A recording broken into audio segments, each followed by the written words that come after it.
Fala galera, tudo bem com vocês? Muito prazer tê-los aqui, mais uma aula, aulinha Descomplica, tentando transformar um pouco da ideia da química, que dizem que é difícil, tentar traçar uma ideia um pouco mais simples da química, galera. Então, prazer tê-los aqui, espero que estejam estudando direito, assistindo às aulas, tá ok? Então, filhão, presta atenção aqui que a gente vai entrar num tópico extremamente importante para você, bebê. Olha pra cá. Galera, vamos com tudo, porque a gente entra num tópico extremamente importante, que é o tópico que fala sobre ligações químicas, né? Nesse módulo de ligações químicas, a gente vai tentar entender o motivo pelo qual os átomos se ligam. Quais são as ligações que existem dentro desses átomos? Quais são as interações que existem entre as moléculas? Ideia de solubilidade, ideia de polaridade, geometria molecular, tchan, um monte de coisa. Então esse módulo é um módulo repleto de informações cruciais para a sua vidinha. E aí, galera, eu quero começar com vocês perguntando para vocês, com que objetivo vocês estão assistindo essa aula? Ah, professor, eu quero passar de ano. Ah, professor, eu quero passar no vestibular. Para que você quer isso tudo? Você tem um objetivo. Teu objetivo é conseguir um emprego, se estabilizar. Estabilizar? Sim, se estabilizar. Você estuda bastante porque você almeja futuramente ser uma pessoa estável financeiramente. E o pontapé inicial é começar os estudos. Quando a gente fala em termos de átomos, os átomos eles também tendem a se estabilizar. Átomos por si só, em alguns casos, eles não são estáveis por natureza. Eles precisam fazer alguma coisa, né, entre os átomos para que eles se tornem estáveis. Ao analisar cada um dos átomos que existem na tabela periódica, surge um grupo de elementos que não se liga a ninguém, que são os conhecidos gases nobres. Gases nobres, esses, o nome diz, o cara é nobre, é um cara, um átomo, uma espécie que já está estabilizada. Perfeito isso? É uma espécie que já está estabilizada. Então eles viram o seguinte, pô, os gases nobres são os únicos caras que não querem se ligar a ninguém.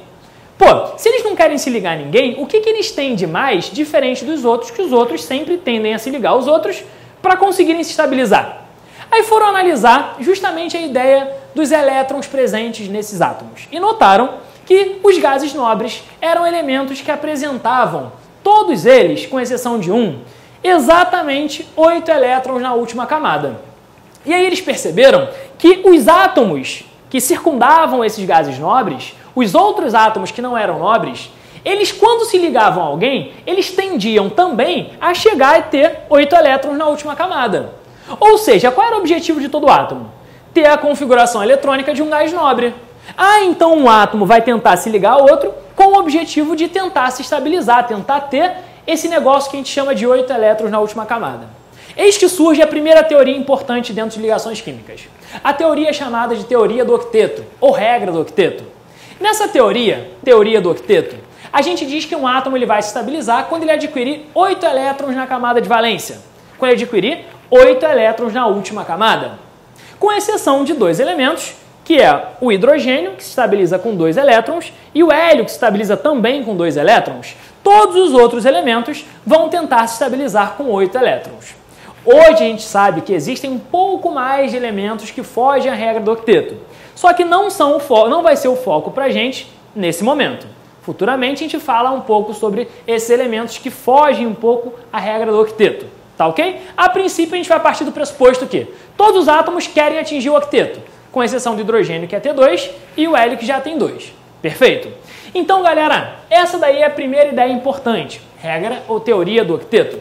Segunda ideia importante foi uma ideia que a gente viu lá na aula de tabela periódica, onde o cara fala sobre eletronegatividade. O que é eletronegatividade? Eletronegatividade é a tendência que um átomo tem em atrair elétrons dentro de uma ligação.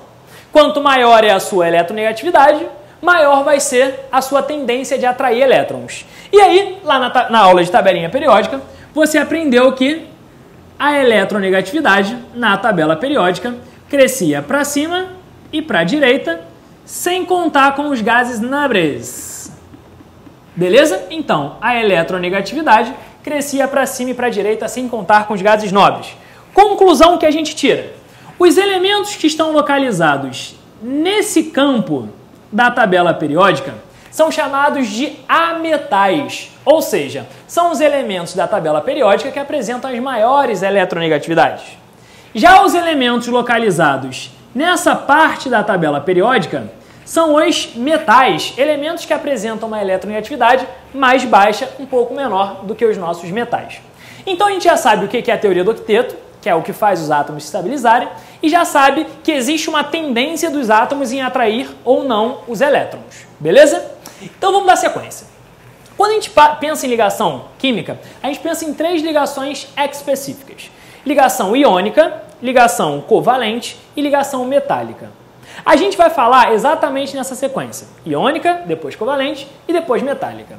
A princípio a gente vai falar sobre essa tal de ligação iônica, que também pode ser chamada de ligação eletrovalente. Ligação iônica ou eletrovalente.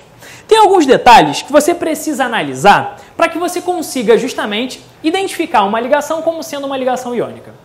Eu vou tentar passar para vocês alguns pontos que são importantes na sua vida para você ver essa ideia de ligação iônica.